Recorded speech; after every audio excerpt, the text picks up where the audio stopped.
Thank you. I recognize Senator from Michigan, Gary Peters. Thank you, Senator.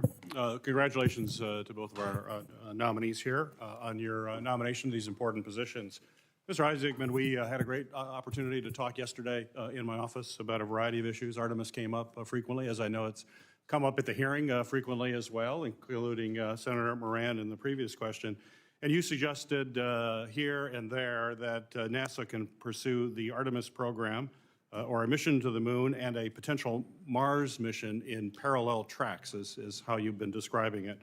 I'm concerned, though, about the possibility of achieving that. While we expect budget cuts to NASA, we've already seen cuts and somewhat significant cuts, I would argue, to staff at NASA.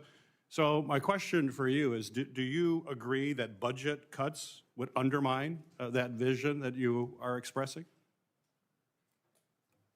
Well, Senator, I think right now NASA has a pretty extraordinary budget. I believe it's close to every federal law enforcement agency combined ×2. With that budget and those resources available, I do believe we can do the near impossible. I think we can have multiple flagship scientific missions at once, which means we can have multiple space exploration missions at once and try and solve the space economy in low Earth orbit, sir.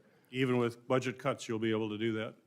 Well, Senator, I'm not familiar with what what's potentially being contemplated, but I will absolutely do the most with the resources available to try and deliver on NASA's world-changing mission, sir. So given I think it's pretty clear we're likely to see constrained budgets, how do you envision speeding up our timeline for the Mars mission that you talked about while also ensuring that Artemis is properly resourced and protected from any future cuts that may come their way? Well, Senator, I think across the board, we have to acknowledge, as I mentioned in our opening remarks, we do have problems here. The presidents have called for return to the moon and a path to Mars since 1989. We spent a lot of money, and we haven't gotten this crew around the moon, let alone landing on it. If I'm confirmed, I absolutely am going to roll up my sleeves and get in the trenches with the best and brightest and figure out where we have our program challenges, what's impeding progress, clear those obstacles, and get back to delivering on the mission. If we can do that, then we're going to get the inspirational side of NASA going, we're going to get the STEM side growing, and the next generation is going to grow up and want to reach even farther, sir. As you know, public-private partnerships between NASA and commercial space companies is a critical part of space exploration efforts. You know that firsthand from your flight to space twice with SpaceX.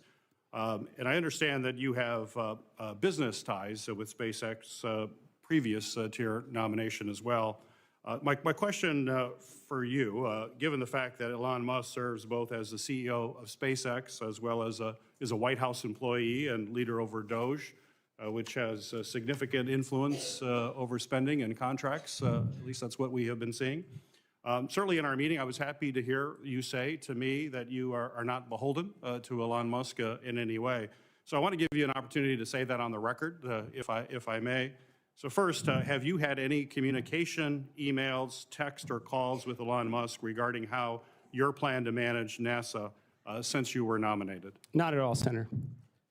What steps will you take, if confirmed, to ensure that he is not allowed undue influence, given the extensive contracts that he has with NASA, to make sure that he has no undue influence over the awarding or the implementation of those contracts? Well, I think, Senator, I absolutely want to be clear. My loyalty is to this nation, the space agency, and their world-changing mission.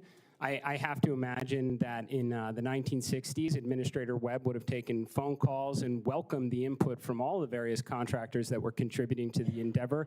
But they're the contractors. NASA's the customer. They work for us, not the other way around, Senator.